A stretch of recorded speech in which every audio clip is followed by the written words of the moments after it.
Welcome to From the Spectrum podcast. This is a podcast about autism. It is my goal to explain what is autism. I plan to use a mixture of scientific literature, personal experience, and opinion. With opinion, I will explain why I feel the way I do and give examples. I will provide links to various references for each episode. For each episode, we will discuss various aspects of autism. For today's episode, we will time travel a bit through the history of autism. Our goal is to understand the rates of autism. The past 30 to 40 years or so, the rates are increasing. We will cover classifications, the definitions, the symptoms or traits, the connections and the separation of schizophrenia, the DSM, and the assessment history. Remember Dr. Catherine Lord, a previous guest. And we will cover some regulations, some government regulations, including the vaccines. This is a hot spot for autism and a confusing spot. There are many strong opinions. We will cover a Bayh-Dole Act from 1980. We covered what I think and some others think is the cause of autism: light. More specifically, artificial light. Remember the differences between the sunlight and the evolution of various artificial light. Light is energy, and living organisms on Earth use sunlight for life, including humans. Remember the sun spectrum versus artificial light spectrum. Remember the lux, or luminous intensity. Remember how our body, our biology, uses various wavelengths of light, and the shift and extension of the energy source created adaptation or neuroplasticity, and that gives us autism. The extension just mentioned means we can extend the day with artificial light. The 2017 Nobel Prize in Medicine Physiology was given to circadian scientists. Living organisms follow a strict light-dark cycle since creation. We will expand somewhat from the previous episode. For today's episode, we will skip ahead from the 1880s and the power grid and start in 1911. Remember, Alzheimer's was around this time too, in 1910. Remember, we covered similarities of autism and Alzheimer's, or various dementias, and the neuroplasticity undertaking on the molecular and cellular level. In 1911, autism appears as a component, a state of schizophrenia, which remained for 40 to 50 years or so. Also, in this era, it was psychoanalyst. So, Sigmund Freud and his lineage. Freud, today, his practice does not exist much. However, the field of psychology accelerated because of him. Or, he is a contributing factor for it. In short, psychoanalysts believed a lot in immediate thoughts, dreams, and sex. Coitus sex, not gender sex. Some notes. Neuroscience, and more broadly, biology, was not well understood compared to now. Of course, the nervous system wasn't understood as we understand it with the trillions of connections, the billions of cells, the feed-forward, feedback communication, and so forth. Around the same time, in the early 1900s, this research really accelerated too. So there was a lot happening. So in 1911, the Bleuler description, a scientist or researcher named maybe Eugen Bleuler. Here are some highlights from 1911, published though in 1950. These were his writings from 1911.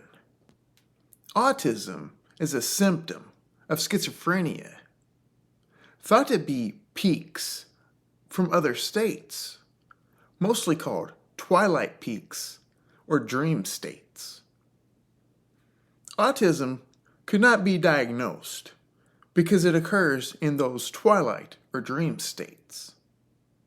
Remember, it's just a part of a condition. Autism was not its own thing. The book also mentions delusional states and paratic or partial paralysis. The autistic symptom begins in childhood. Okay, that makes sense. It blocks reality and unconcerned with reality. And child might play with a piece of wood and imagine it as a toy, such as a baby at one time and a house at another time. I am unsure why the authors said baby and toy, meaning as these are general examples, or are these accurate from questioning and observation? Autism can comfort themselves in a crowded room as if alone. Everything that concerned others without these symptoms, that crowded room, it doesn't exist to the autistic.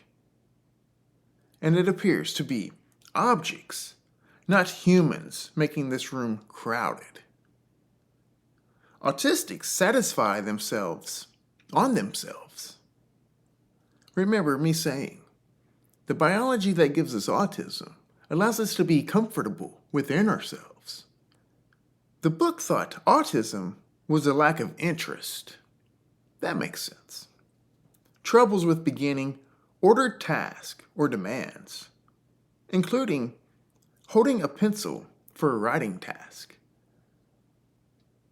Autism prevents autistics from temptation.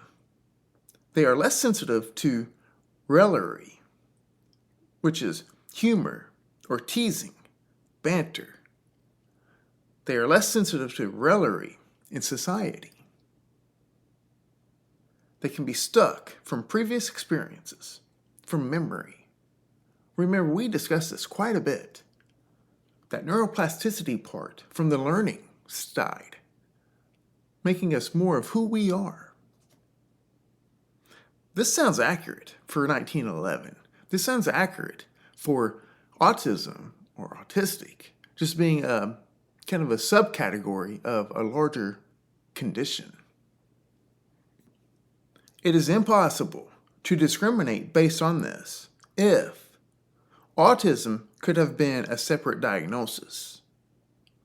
Remember, these are pulled from a book about schizophrenia. We've covered similarities, though, such as the excitation-inhibition balance or imbalance, the shared genetic implications that are known today. Obviously, these highlight shared symptoms, or we typically call it phenotype. There are a lot of symptoms or phenotypes similar.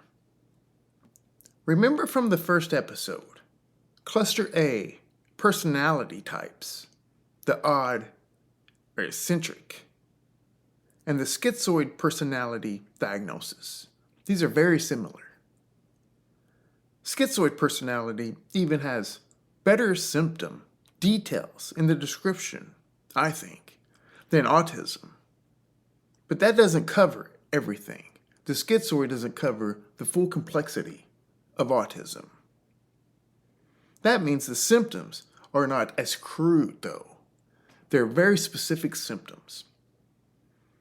Regardless, the book highlights autistic can be comfortable within themselves, prefer that, can become more of it from neuroplasticity. Today, it is easier to discriminate those differences with delusional states. That's schizophrenia, not autism. And this continued until around 1959. Back then, back in the 50s, and the 60s, these children were mostly institutionalized just because they were maybe retarded or different. So please consider that as well. Autism began to separate from those more severe schizophrenia symptoms. So this book, in 1911, predates Leo Kanner and Hans Asperger about one generation, 20 to 30 years, meaning the book highlights children in 1910, 1911 with these symptoms. So that's about 20 to 30 years before Leo Kanner and Hans Asperger's. This timeline fits for the previous episode with the power grid and the electricity in 1880s. However, we know autism now is very heritable. That's one thing research and others kind of do agree on. In 1923, Jean Piaget published Symbolic Thought and Infantile Thought. This book by Piaget highlights visual imagery. This is significant in autism. Remember Temple Grandin thinking in pictures. Over the next few decades, communication became a region of interest. Communication problems were more observable, more recognized, and associated with the autistic, which also fits me saying that criteria B kind of creates criteria A. The social communication and interaction problems includes the eye problems, the eye gaze, the eye contact, and the speech and language, the spoken words. In socialness, people use eye gaze to help the others to know what is important, to show them, pay attention. Eye gaze kind of helps others pay attention to each other and to the message. And the social communication problems come from this abstract thinking type, which is also involved with the eye gaze and speech and language to others, that dialogue. This is all created as a dysfunction because of those abstraction problems with abstracting, and this internalizing. This autistics prefer to be within themselves. And this is shown, this is studied through the literature from the history of autism. These are the first symptoms to show up. Children not paying attention to the outside environment. Autism, in my opinion, is more criteria B, but criteria A is easier to observe, easier for people to recognize and make sense of it. Oh, that's something's going on here. Let's explore the history of the DSM. If you receive a diagnosis in the US, it will come from the DSM. It is closely related to the ICD, which is what the majority of the world uses. Remember a previous guest on the From the Spectrum podcast, Dr. Catherine Lord. She discusses some details on the DSM, specifically the levels 1 through 3, that were included in the latest version. More in a bit, and more on Dr. Lord when we cover assessments. In the first two DSMs, DSM-1 and 2, the word autism or autistic is only mentioned one time each. In 1952, DSM-1 is released, and a diagnosis called schizophrenic reaction, childhood type. So a psychotic reaction is what it refers to. Autism is referred to as a psychotic reaction. In 1968, DSM-2, a diagnosis called schizophrenia, childhood type. Remember, removed from the severe symptoms in 1959, DSM-2 describes a withdrawn behavior. They use autistic with the so-called social isolation or the social withdrawal. This is becoming more accurate. In 1980, DSM-3, and finally, infantile autism. Autism has its separate and distinct diagnosis. And also added is a so-called pervasive development disorder. In 1987, DSM-3 revision includes autistic disorder. Pay attention to these dates because we're up in the 80s now, and autism is becoming its separate thing. In 1994, DSM-4, and there's a autistic disorder with 4 subcategories. So remember these timelines, 1980, 1987, and 1994. Because these are going to be crucial when we discuss the rates of autism. And finally, in 2013, DSM-5. The gates are wide open now. Autism spectrum disorder, and the 4 subcategories combined. Okay, now assessments. We discussed with Dr. Catherine Lord, the creator of 2 gold standards in autism assessment. In 1990s, late 80s to 2000 or so, to be more generous, late 80s to 2000. Remember, this was before a publisher. She was creating the ADOS in her basement and received hate mail about not getting them out fast enough. The demand now, at this time frame, is large. This was when autism was fully recognized from the DSM editions. Before this, autism assessment lacked standardization. Dr. Lord also covered this. There was no tools for autism specifically, or very limited tools. Tools lacked validity and reliability before this. Tools specific to autism were hard to come by. In the next few subsequent years, autism tools and instruments became available. The ADI, the ADOS, one called CARS, combined with various social communication questionnaires, such as a SCQ, which is also Dr. Lord, and various restricted repetitive behaviors, such as RBSR. So more tools for autism and specific tools for the social communication part and the restricted repetitive behavior part. These are only 20 to 30 years old. The original versions, of course, they got revised, but Dr. Lord mentioned they constantly need revised. Something that slows or restricts the revisions, that is if the publisher is making money on it or not.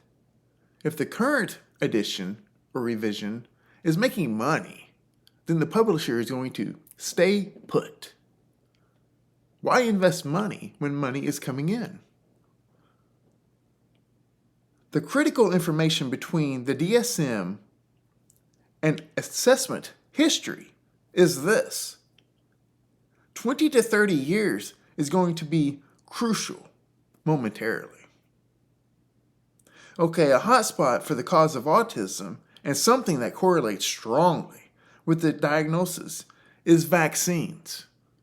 Vaccines also appears large in this time frame too. I don't think vaccines are causing it. Remember the previous episode, Cause of Autism, and we reviewed Light. However, vaccines, they are a concern, and it needs reformed. That's my opinion. And here is why. Here's what you need to know. In 1980, Bayh-Dole Act was passed. Evan Bayh and Bob Dole. This act reads, Patent or Trademark Law Amendments Act is United States legislation permitting ownership by contractors of inventions arising from federal government-funded research. You ought to think about centralized medicine. Think about universities, agencies such as CDC, National Institute of Health, etc. Pharmacology being able to profit from federal funding. This is wild. This throws pharma, including vaccines, at everything. Now everything is just the profit mill. Medicine, pills, vaccines. And what does our centralized paradigm do? We prescribe and we give vaccinations like no other country. This is our paradigm. The status quo, you need to ask yourself, I want you to ask yourself, is what we're doing working? Look at any health measurement. Look at any health condition. Is what we're doing with that health condition you choose? Is it working? Think about all of the commercials for pharmacology. Medicines from Big Pharma. Think about how many of those you see. However, now think about, with vaccines, they don't have to advertise them because they are required. One, there's no need to advertise. And two, for sure sells. Ask a business how much advertisement would cost at the scales of pharmacology uses them. And on the biggest networks, how much is spent on this advertising and marketing? Remember a previous episode with the revenue. 2023, the business types with the biggest revenue for 2023. One was centralized money. Two was hospitals. And then also in the top 5 were 2 from pharmacology. Pharmacology and health and beauty, and then pharmacology wholesale. So that's the top 5 cleared profits. It's coming from these business types. So last thing on this act, this Bayh-Dole Act, or scam, or act, Research takes taxpayer money and turns it into personal profits. Then medical schools and society is suffocated with prescriptions. It's sick. Anyway, vaccines took off after this. The schedule changed drastically after Bayh-Dole Act. Right around the same time, autism rates accelerate. But people will need to consider the DSM classifications and autism being a separate or unique diagnosis, and the assessment standardization taking place. And ever since, autism rates have accelerated. Okay, the history of diagnosis, also called rates of autism or prevalence. You've read it or heard of it. Things like 1 in 36, which is extremely outdated by now, by the way. Let's look at it through the decades. And as we review the decades, remember crucial items like the classifications, the acceptance, the descriptions, the assessments. Remember the timelines associated with those items. From 1930s to 1980s, it was mostly stagnant. It exists, but not much change. Maybe 1 in tens of thousands, 1 in 10,000, or 1 in 12,000. A question could be, since it wasn't an official diagnosis until 1980, how was that diagnosis selected? Here's what the episode is all about, right here. Last episode, we covered a cause, a biological cause, with atomic explanations, and the timeline fits. It fits perfectly. Still today it fits. The changes fit, the light sources, the light exposure, the genetic implications from that, and the other health conditions. Let's explore this. Autism classification and acceptance came to the masses in 1980, medically accepted. Assessment standards came in 1990s, 1987 and 1994, and 2013, autism began to combine. Each of those years, autism had its unique classifications. There were multiple ones.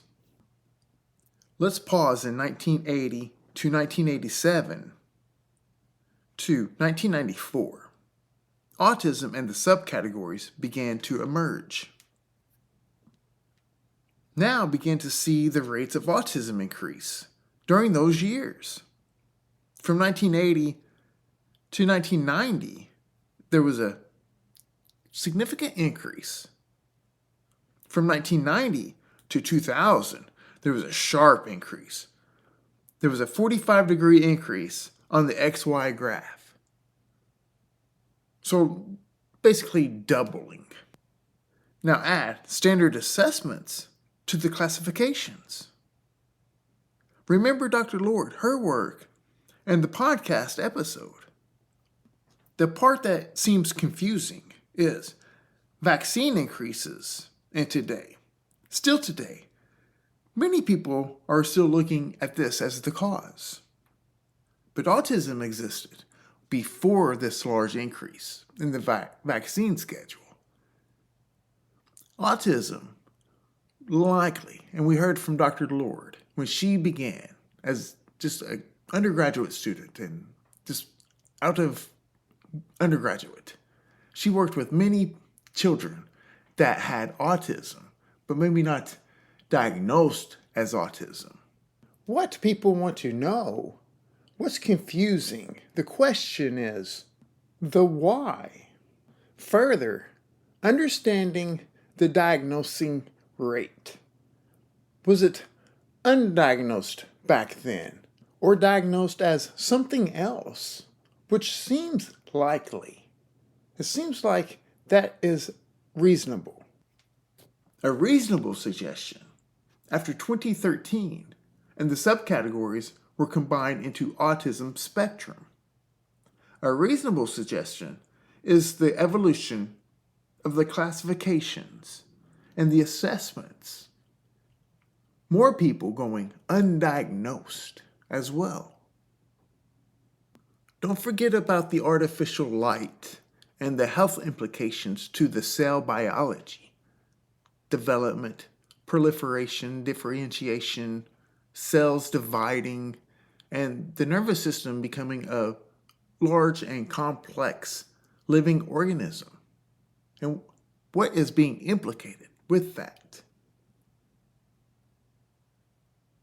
If you are listening to the episode or listening to the podcast, please feel free to leave a review or rating.